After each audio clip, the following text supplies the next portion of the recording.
Friends, welcome to my YouTube channel which is maths by Anubhav sir. And आज हम लोग lecture number 4 शुरू करेंगे।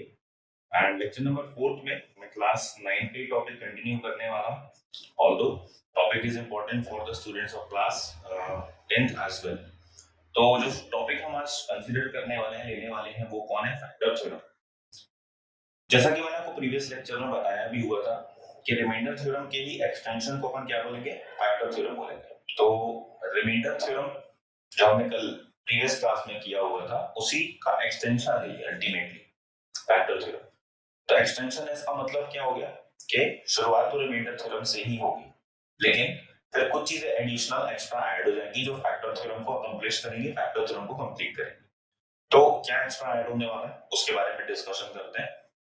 थोड़ा सा ओरली बताता हूँ मैं आपको। लास्ट क्लास में जो रिमाइंडर थ्योरम में हमने डिस्कशन किया था, अच्छा अगर आपने रिमाइंडर थ्योरम वाला लेक्चर नहीं देखा है तो प्लीज आप रिमाइंडर थ्योरम वाले लेक्चर को एक बार देख लीजिए। इसी चैनल में आपको लेक्चर नंबर 3 मिल जाएगा which is polynomials remainder theorem. तो अब रिमाइंडर थ्योरम में क्या होता था कि अगर एक पॉलिनोमियल px होता था और उसको आप डिवाइड कर रहे हो किसी दूसरे पॉलिनोमियल x माइनस a से, कहते हैं polynomial px and you are dividing that given polynomial px by another polynomial x minus a, then in that case the remainder will be equal to p of a। ये आपको मैंने बता दिया था कि भाई x माइनस a को 0 से इक्वेट करके आप a की वैल्यू कैलकुलेट करोगे पहले, फिर जब a कैलकुलेट हो जाएगा उसको आप px में x के प्लेस पे रख देंगे। ठीक, तो ये तो रिमाइंडर थ्योरम की बात होगी। अब रिमाइंडर थ्योरम के बाद फैक्टर थ्योरम की बात होगी। तो फैक्टर थ्योरम का सीधा सा फंडा ये है कि देखना, रिमाइंडर थ्योरम में मैंने आपको क्या बताया था, in case of remainder theorem if px is a polynomial which is being divided by x minus a, तो जो हमारा रिमाइंडर बच रहा था, तो रिमाइंडर कितना आ रहा था? pa। ये रिमाइंडर थ्योरम था। अच्छा अभी सोचेंगे, अगर इसी केस में x minus a p of x का एक फैक्टर है, x minus a p of x का एक फैक्टर है, तो उस केस में जो हमारा रिमाइंडर है, वो रिमाइंडर कितना आ जाएगा? 0 आ जाएगा। ये थोड़ी सी समझने वाली बात है, हालांकि बहुत ही बेसिक कांसेप्ट है। Let us take an example. एक एग्जांपल लेते हैं, जैसे सपोज करो हम लोगों ने कंसीडर किया नंबर 81। 81 की एक फैक्टर ले लेते हैं, सपोज करो 81 का एक फैक्टर ले लिया, let us take 3। 3 is a factor of 81। अब जरा 3 से 81 को डिवाइड करते हैं। 3 डिवाइडिंग 81, तो 3 2 जा 6, यहां 2 बचेगा 21, 3 7 जा 21, तो रिमाइंडर कितना आ गया? 0। दैट मींस यदि आप किसी एक नंबर को उसके फैक्टर से डिवाइड करोगे तो उस केस में जो रिमाइंडर है वो कितना आ जाएगा? The remainder will come out to be 0। तो इसका मीनिंग क्या हो गया कि अल्टीमेटली अप्लाई हमको रिमाइंडर थ्योरम ही करना है। यदि एक पॉलिनोमियल p ऑफ x को आप x माइनस a से डिवाइड कर रहे हो, या फिर अब फैक्टर थ्योरम में क्या बोलेंगे, यदि आप चेक करोगे whether x minus a is a factor of px or not, तो simply what you have to do, you have to apply remainder theorem. अब जैसे ही रिमाइंडर थ्योरम अप्लाई करोगे तो जो इवैल्यूएटेड वैल्यू है रिमाइंडर की वो कितनी आ जाएगी? 0 आ जाएगी। अगर x minus a px का फैक्टर होगा then definitely the remainder will come out to be 0। But अगर वो नॉन जीरो आया, जैसा कि हमारे प्रीवियस लेक्चर के काफी एग्जांपल्स, काफी क्या हर एक एग्जांपल में ऑलमोस्ट ऐसा हुआ है कि रिमाइंडर 0 नहीं आया, सिर्फ एक एग्जांपल को छोड़ के जो प्रीवियस लेक्चर था उसमें। तो all those examples were the examples of remainder theorem, but x minus a was not the factor of px in all those cases except वो अलग ही जहां पर रिमाइंडर 0 निकल के आ रहा था। तो रिमाइंडर थ्योरम को ही एक्सटेंड किया है कि px को डिवाइड कर रहे हैं x minus a से, अगर रिमाइंडर 0 आ गया तो x minus a is factor of px। तो रिमाइंडर थ्योरम में ही अप्लाई करना है एंड एट द एंड आपको सिर्फ ये चेक करना है कि whether the remainder is coming out to be 0 or not। if it is coming out to be 0 then x minus a is the factor of px, and if it is not coming out to be 0 then x minus a is not the factor of px। तो ये बात तो reminder theorems मैंने extend करके आपको बताई थी। अभी एक्चुअल स्टेटमेंट लिखते हैं किसका? फैक्टर थ्योरम का। भाई हाउ डू वी डिफाइन और how do we write the factor theorem, तो उसका स्टेटमेंट लिखेंगे जरा। Statement, if px be a polynomial then अब रिमाइंडर थ्योरम का दो स्टेटमेंट है ना, दो वे से जाता है, left to right and right to left. Statement number 1, if x minus a is factor of px, x minus a is factor of px, that will imply that the remainder p of a will come out to be 0. ये एक result हो गया. ये वही result है जो मैं आपको भी एक्सप्लेन कर रहा था कि अगर आप x minus a से डिवाइड कर रहे हैं px को, और if x minus a is the factor of px, then definitely in this case the remainder will come out to be 0. लेकिन एक रिवर्स केस भी बनता है. रिवर्स केस क्या बनता है कि सपोज करो इस पॉलिनोमियल px में x के प्लेस पे a लगाने के बाद the remainder was coming out to be 0. मतलब ये रिजल्ट अभी पहले है. ये वाला जो रिजल्ट फर्स्ट केस में आया है वो अभी अपना पहले से गिवन है. भाई एक नंबर x के प्लेस पे लगाने के बाद वैल्यू कितनी आनी पॉलिनोमियल की 0. Then x minus a is factor of px. Contrapositive statement है. इस स्टेटमेंट का कॉन्ट्रापोजिटिव स्टेटमेंट को कॉन्ट्रापोजिटिव बोलते हैं. मतलब आपने बोला कि x एक स्टेटमेंट है which concludes y, और फिर अगर आप ये बोल रहे हो कि y is a statement which concludes x, तो y concluding x क्या हो जाएगा? कॉन्ट्रापोजिटिव स्टेटमेंट, उसका कन्वर्स हो जाएगा अगर आप और बेसिक लैंग्वेज में अगर आप बोलेंगे तो क्या है भाई कि अगर x minus a px का फैक्टर है, then pa will come out to be 0 and p ultimately कौन है? रिमाइंडर है. And secondly, if pa is coming out to be 0, that means if the remainder is coming out to be 0, then definitely x minus a is the factor of px. ये दो statements हो गए, लेकिन दोनों ही factor theorem के statement है. दोनों का इस्तेमाल करना है हमको अलग-अलग क्वेश्चंस में, अलग-अलग सिचुएशन के अकॉर्डिंग, अपनी डिमांड के अकॉर्डिंग कहां पर क्या अप्लाई करना है. तो उस पर कुछ बेसिक क्वेश्चन उठा रहा हूं मैं.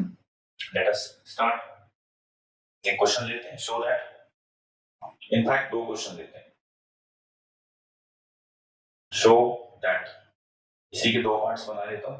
पहला, x minus 1 is factor of x to the power 10 minus 1 and x to the power 11 minus 1 and x to the power n minus 1. But यहाँ पे n एक पॉजिटिव इंटीजर होना चाहिए. n belongs to positive integer. ये आप इसको ऐसे read कर लो कि n is a positive integer. That's it. Mathematical form में n is a positive integer लिखने का. दूसरा एग्जांपल देखते हैं. और 2x minus 3 and x plus 1. 2x minus 3 and x plus 1 are factors of polynomial which are given है. Let us see. 2x cube plus 9x minus 9x square. 2x cube minus 9x square. Then plus x plus 12. ये दो problem देखते हैं. ये दो questions अपन consider करते हैं कि भाई whether the given number या the given numbers are the factor of the given polynomial px or not. तो पहले केस में तीन पॉलिनोमियल्स हैं और दूसरे केस में सिंगल पॉलिनोमियल है, लेकिन फैक्टर्स दो ही हैं. चलो करते हैं इनको शुरू. तो करना कुछ नहीं है, करना आपको सिर्फ वही है कि आपको रिमाइंडर थ्योरम अप्लाई करना है. तो रिमाइंडर थ्योरम में क्या करते थे? जिससे डिवीजन हो रहा है उसको 0 से इक्वेट किया. तो put x minus 1 is equal to 0. This will imply x is equal to 1. तो आपके a का वैल्यू कितना आ गया? 1 आ गया. अब एक काम करते हैं, इसको कंसीडर करते हैं px. Let px is equal to x to the power 10 minus 1. p of a निकालते हैं. p of a कितना आया बेटा? p of 1 आ जाएगा. अच्छा, 1 मतलब wherever there is x we have to replace 1. तो any 1 to the power any number कितना आता है? 1 आता है. 1 minus 1 0. तो अब देखिए p of 1 is coming out to be 0. कौन सा स्टेटमेंट है? ये वाला स्टेटमेंट है. या p of 1 is coming out to be 0. p of a is coming out to be 0. तो इसका इंप्लीकेशन क्या हो गया? इसका इंप्लीकेशन ये होगा कि x minus a मतलब x minus 1, क्योंकि 1 लगाने पे 0 आया, a लगाने पे 0 हो रहा था तो x minus a फैक्टर बन रहा था. तो 1 लगाने पे 0 आ रहा मतलब x minus 1 is the factor of px. पहले पहला पार्ट खत्म. अब एक काम करते हैं, इसी में दूसरा पॉलिनोमियल दिया हुआ है उसको नेट कर लो, gx नेट कर लो उसको, क्योंकि px एक बार यूज कर चुके हैं. x की पावर 11 माइनस 1 इम्प्लाइज। अब यहाँ पे p of a, again a कितना है, a तो 1 ही रहेगा क्योंकि x माइनस 1 से डिवाइड कर रहा है, तो it will be g of a, sorry not p of a but g of a, तो ये this will be g of 1, तो g ऑफ 1 मतलब 1 to the power 11 minus 1, 1 to the power any number 1 ही आता है, 1 minus 1 is equal to 0, so g of 1 is coming out to be 0, that means x minus 1 is the factor of gx, x minus 1 gx का factor हो गया। Similarly last part में भी करेंगे, इसको hx मान लेते हैं, that hx is equal to x to the power n minus 1, लेकिन यहाँ पे बोल दिया है n is a positive integer। भाई इसी को मैथमेटिकली लिखने का तरीका है n belongs to positive integer। हालांकि इस पर भी आप ज्यादा फोकस नहीं भी करेंगे तो भी चलेगा, क्लास 11 से रिलेटेड चीज है ना। तो अगेन क्या निकालना पड़ेगा इसमें, h of 1, h of 1 is equal, h of 1 इसकी वैल्यू कितनी निकलेगी, h of 1 मतलब यहाँ in place of x you will replace 1 to the power n minus 1। अच्छा 1 की पावर n नंबर 1 ही होता है, हालांकि यहाँ पॉजिटिव इंटीजर दिया भी हुआ है, तो 1 minus 1 कितना हो गया, 0। तो again h of 1 is coming out to be 0, remainder is coming out to be 0, so what we will say, x minus 1 is factor of hx, तीनों का फैक्टर है वही x minus 1, और एक्चुअली प्रूव करने को बोला है शो दैट, तो शो दैट में तो रिजल्ट तो आएगा ही आएगा, 100% तीनों को डिवाइड करेगा या तीनों का फैक्टर निकल के आएगा अपना, कौन, x minus 1। आगे की बात करते हैं एग्जांपल नंबर बी। अच्छा एग्जांपल नंबर बी में पॉलीनोमियल एक ही दिया हुआ है, तो उसको लेट कर लो px, let p of x is equal to कितना, 2x cube minus 9x square, 2x cube minus 9x square plus x plus 12, ये एक सेकेंड। आफ्टर दैट हमको दो फैक्टर्स चेक करने कि भाई ये दो गिवन नंबर इसके फैक्टर्स हैं कि नहीं, तो पहले इसको चेक कर लेते हैं, ज्यादा इजी है। तो जैसे ही चेक करना होगा तो put x minus 1 is equal to 0 करेंगे सबसे पहले, तो x will come out to be 1 आ जाएगा। अच्छा अगर x 1 आ गया, बेटा a का वैल्यू कितना आ जाएगा, 1, शिट, a का वैल्यू 1 आ जाएगा। अच्छा a का वैल्यू 1 आने के बाद आफ्टर दिस अपन क्या करेंगे, रिमाइंडर थ्योरम अप्लाई करेंगे, सो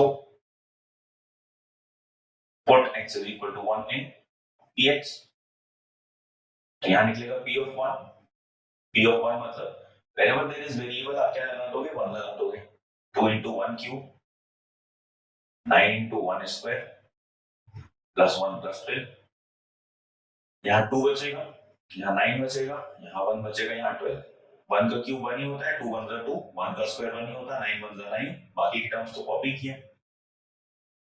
नाउ सी 12 और ये 1 13, 13 plus 2 हो गया 15, 15 minus 9, 15 minus 9 कितना आ रहा है, नॉन जीरो आ रहा है, ये नॉन जीरो आ रहा है, तो एक बार ये क्वेश्चन मेरे को चेक करना पड़ेगा कि वेदर ये शो करने वाला है या चेक करने वाला है, 1 सेकंड।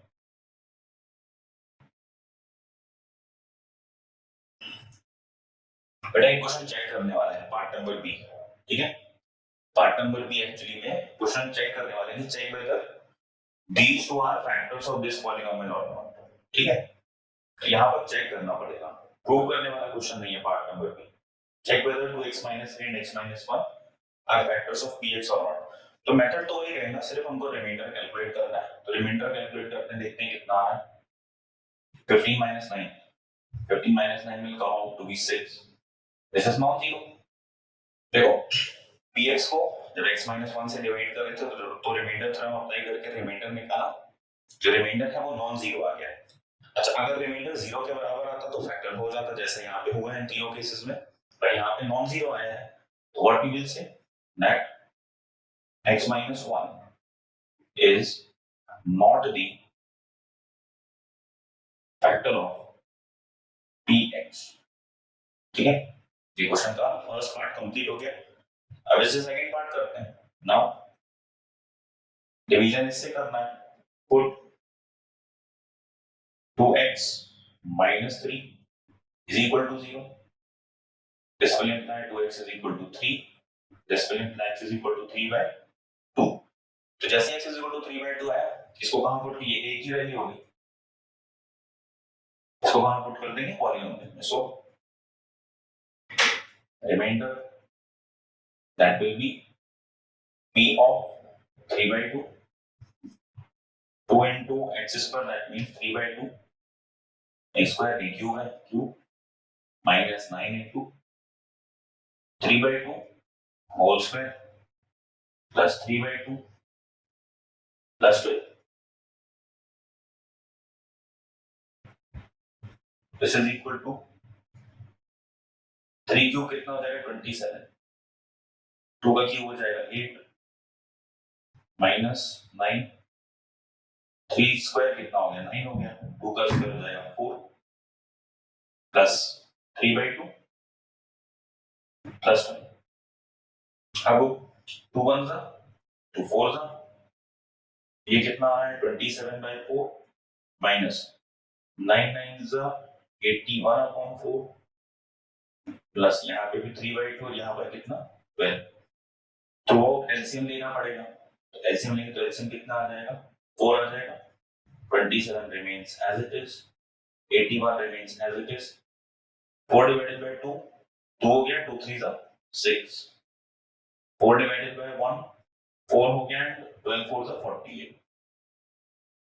नीचे अभी भी डिनोमिनेटर में 4 ही चलेगा, तो 48 प्लस 6 हो जाएगा 54 एंड 54 प्लस 27, तो 54 प्लस 20 हो जाएगा 64 एंड 64 प्लस 7 हो जाएगा 81. अब यहां देखो 81 माइनस 81 0 हो जाएगा, तो 0 अपॉन 4 कितना आ रहा है? 0 आ रहा है. So if the remainder is coming out to be 0, किस केस में? 2x minus 3 के केस में. So 2x minus 3 is factor of px.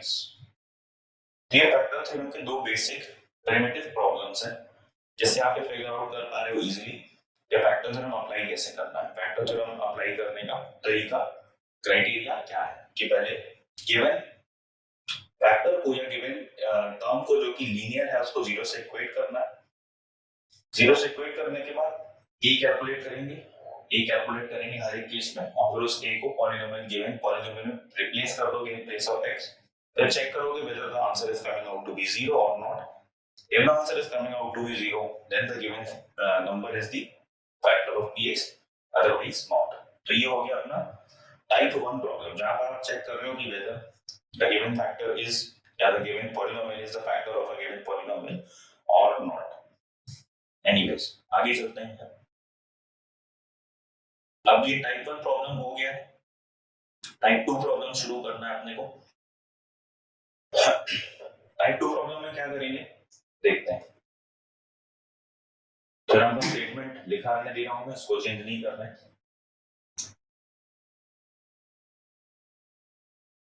Theorem का जो स्टेटमेंट है उसको एज इट इज लिखा रहने दे रहा हूं फिलहाल. आप उसको बार बार गो थ्रू कर सकते हैं थ्रू आउट द लेक्चर.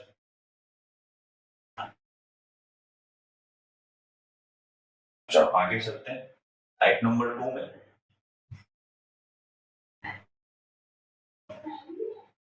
चलो टाइप नंबर 2 में अब क्या होगा? टाइप नंबर 2 में कि आपको एक डिक्लेरेशन दे देगा वो क्वेश्चन में पहले से. क्या डिक्लेरेशन? कि भाई so and so polynomial is the factor of px. आपको गिवन रहेगा, डिक्लेयर कर देगा कि भाई a polynomial x - 3 x + 3 2x - 3 etcetera etcetera etcetera, बहुत सारे बना सकते हो. लीनियर रहेगा लेकिन इतना confirm. That polynomial is the factor of px. Then find the value of, तो px जो पॉलिनोमियल गिवन होगा उसमें कुछ ना कुछ मिसिंग कर देंगे. ये तो मे भी हो सकता है लीनियर टर्म मिसिंग कर दे या कांस्टेंट टर्म मिसिंग कर दे. इस टाइप से कोई भी ऐसा टर्म जो पॉलिनोमियल के अंदर होता है उसको एक गायब कर दे और फिर अपने से उसका इवैल्यूएशन मांगे. तो वो कैसे करना है उसको देखते हैं. प्रॉब्लम देता हूं मैं इस टाइप का. टाइप 1 प्रॉब्लम खत्म और टाइप 2 शुरू. Question calculate a if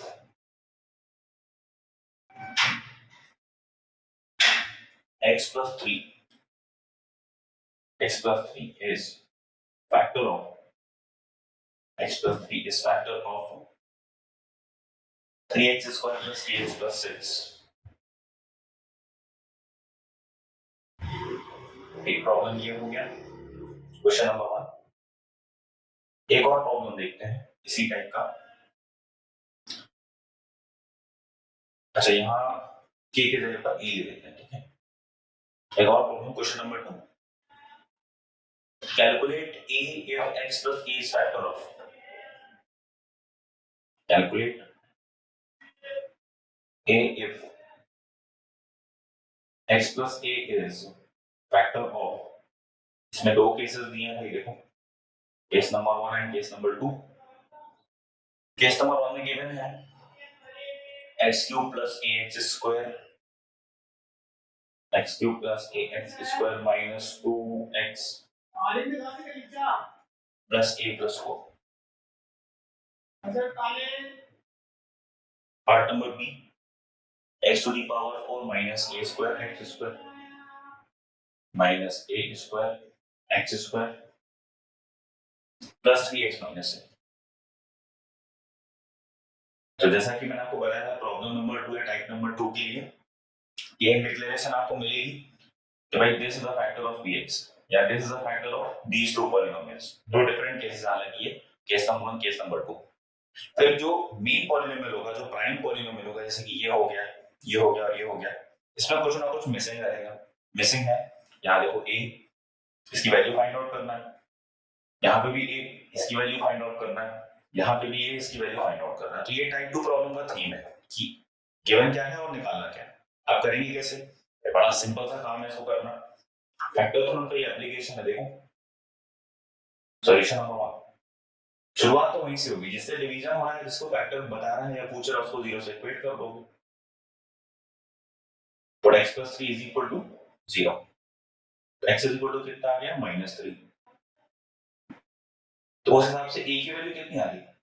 -3. अब जब a की वैल्यू -3 आ गई है तब क्या करना है?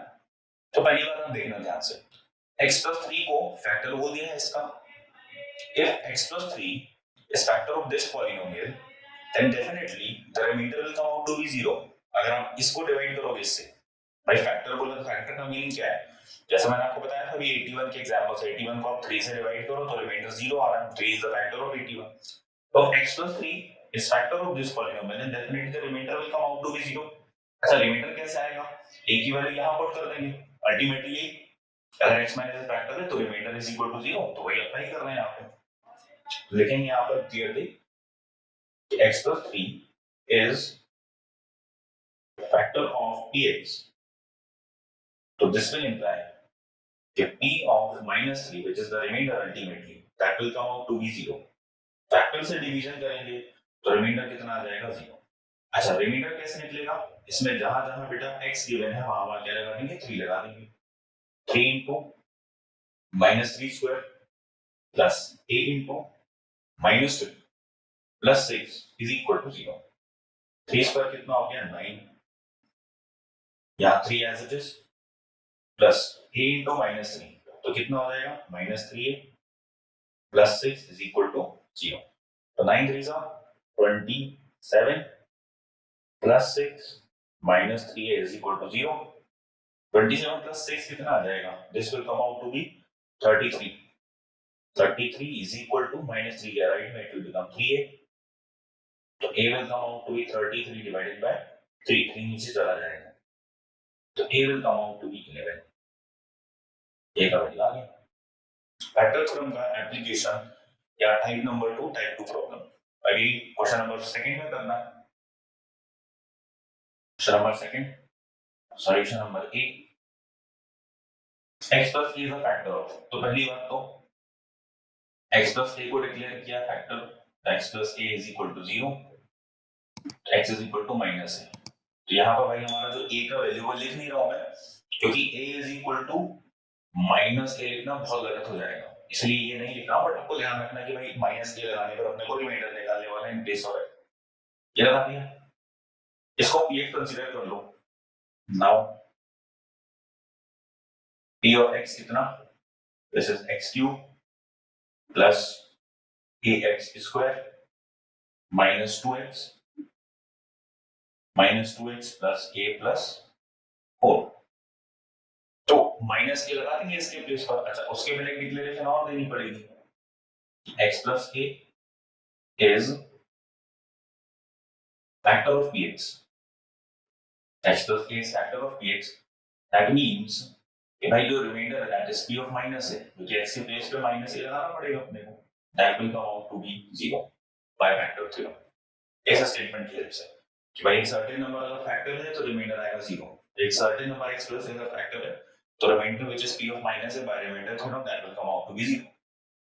तो p of माइनस है मतलब वेरिएबल में जहां जहां भी x है वहां माइनस a लग जाएगा plus a into minus a का square 2 into minus a plus a plus 4 is equal to 0।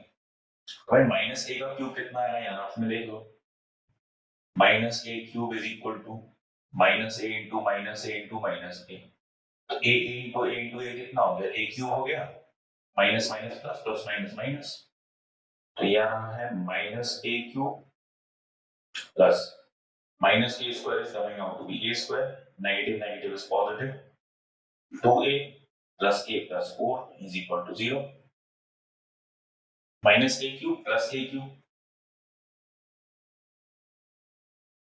2 plus a is 3a plus 4 is equal to 0. Just cancels out. So 3a plus 4 is equal to 0. 3a is equal to minus 4. So a is coming out to be minus 4 by 3. Okay, factor theorem का application number 2. इसके problems हम कर रहे हैं, फटाफट एक करके निकलते जा रहे हैं। थर्ड प्रॉब्लम और देखेंगे ये वाला, बी पार्ट स्टार्टिंग तो वहीं से होगी कि भाई x plus a को डिक्लेयर किया इनका फैक्टर, तो x plus a को 0 से इक्वेट करना पड़ेगा, x plus a is equal to 0, that will imply x is equal to minus a. Now p of x is equal to x to the power 4 minus a square x square plus 3x minus a। तो लिखेंगे क्या, bye declaration लिखेंगे x plus a is factor of x plus a is factor of px, then definitely अगर ये factor है तो जो reminder p of minus क्या आएगा वो कितना आ जाएगा, 0। तो रिमाइंडर जैसे ही 0 आएगा that means wherever there is x replace minus a to the power 4 a square into a square plus 3 into minus a। अच्छा यहाँ भी माइनस a का स्क्वायर लगेगा, okay, minus a square 3 into minus a is equal to 0। अच्छा minus a की power 4 कैसे निकलेगा, again हम कॉलम में जाते हैं, minus a into minus a into minus a into minus a, a की पावर 4 आ जाएगा पहली बार तो, क्योंकि ये चार चार बार है ना, negative negative positive, positive negative again negative, negative into negative again कितना आ गया पॉजिटिव, तो ये आंसर आ जाएगा प्लस में।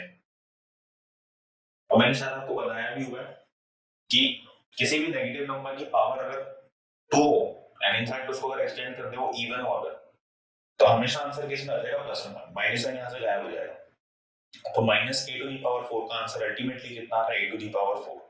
आगे की बात करते हैं, माइनस a स्क्वायर, देखो फिर से नेगेटिव की पावर इवन आ गया तो ये वापस से a स्क्वायर बनेगा, नेगेटिव नंबर है बेस में, पावर में इवन नंबर है तो सिर्फ a स्क्वायर बचेगा, माइनस साइन गायब हो जाएगा, ये बाहर वाला माइनस एड्रेस कॉपी कर देंगे, plus minus minus 3a minus a is equal to 0, a to the power 4 a square into a square हो जाएगा a to the power 4 minus minus plus minus 4a is equal to 0, ये cancel हो गया तो कितना बचा, minus 4a is equal to 0, तो ultimately a is coming out to be 0, क्योंकि 4 जाके वहां डिवाइड हो जाएगा तो a की वैल्यू 0 आ रही है। a की वैल्यू बिल्कुल 0 आ सकती है, आपके दिमाग में मिसकंसेप्शन नहीं होना चाहिए सर a की वैल्यू 0 आ सकती है कि नहीं, a can be any real number. हाँ, अगर वो कुछ कंडीशन अगर लगा दे कि भाई find a in this case in such a way कि a इज नॉन जीरो, तो उस केस में अगर a 0 आंसर आ गया तो फिर आप लिख दोगे कि the required answer does not exist, क्योंकि आपकी डिमांड जो है, क्वेश्चन वाले की डिमांड जो है वो कुछ और है, और हमारा आंसर उसके अकॉर्डिंग नहीं आ रहा है, तो उस केस में अपन आंसर के लिखेंगे आंसर डज नॉट एग्जिस्ट। तो ये फैक्टर थ्योरम का टाइप नंबर 2 प्रॉब्लम भी अपना कंप्लीट हो गया। अब समझने वाली बात ये है कि फैक्टर थ्योरम रिमाइंडर थ्योरम का एक्सटेंशन था। मतलब अगर आप देखें तो remainder theorem and factor theorem are interconnected, ठीक है।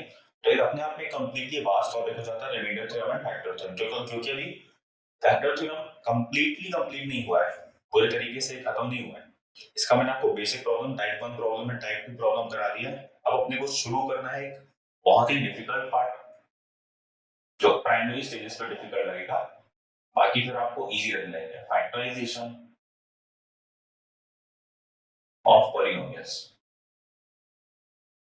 Factorisation of polynomials. अब आप अगर आप इस हेडिंग को, इस डेफिनेशन को या टर्म को या जो भी आप कहना चाहो बोल सकते हो, इस टॉपिक को, इस टाइटल को, फैक्टराइजेशन ऑफ पॉलिनोमियल को ध्यान से देखोगे तो बेटा फैक्टराइजेशन वर्ड में क्या दिख रहा है, फैक्टर दिख रहा है आपको। फैक्टर वर्ड दिख रहा है कि नहीं दिख रहा है? That means factorisation of polynomial के केस में फैक्टर थ्योरम का इस्तेमाल होगा ही होगा डेफिनेटली। हो सकता है लीनियर पॉलिनोमियल में यूज ना हो, उसके तो फैक्टर बनाने ही नहीं पड़ेंगे आपको, क्वाड्रेटिक में यूज हो, क्वाड्रेटिक में नहीं भी यूज हुआ तो क्यूबिक में, और फिर बाइक्वाड्रेटिक में क्विंटिक में इसमें तो यूज होना ही है। दैट मींस फैक्टर थ्योरम बहुत नेसेसरी है अपने नेक्स्ट लेक्चर के लिए। नेक्स्ट लेक्चर के लिए मैं अभी से छोटा सा क्लिफ हैंगर आप लोगों के लिए बना के छोड़ दे रहा हूँ कि नेक्स्ट लेक्चर नंबर 5 में अपन फैक्टराइजेशन ऑफ पॉलिनोमियल देखेंगे। फैक्टराइजेशन ऑफ पॉलिनोमियल देखने के बाद फिर हम रेडी होंगे zeros of the polynomial calculate करने के लिए। अच्छा, एज पर एनसीईआरटी अगर आप जाओगे तो लीनियर पॉलिनोमियल का जीरोस उन्होंने पहले ही निकालना सिखा दिया। मतलब अगर आप एनसीईआरटी के अकॉर्डिंग देखेंगे तो मेरा जो लेक्चर नंबर 2 है उसी में कवर हो जाना चाहिए था zero of the linear polynomial, but मैंने जानबूझ के उसको स्किप किया हुआ है। रीजन कि लीनियर पॉलिनोमियल का जीरोस निकालना भी अपन तभी सीख लेंगे जब क्वाड्रेटिक एंड क्यूबिक की बात करेंगे। एंड क्वाड्रेटिक क्यूबिक के जीरोस निकालने के लिए हमको बनना क्या चाहिए, factorisation of quadratic polynomial and cubic polynomial. तो क्वाड्रेटिक का तो फिर भी थोड़ा इजी है, क्यूबिक में थोड़ा सा लेंदी है, क्यूबिक पॉलिनोमियल का फैक्टराइजेशन में लॉन्ग डिवीजन लगेगा।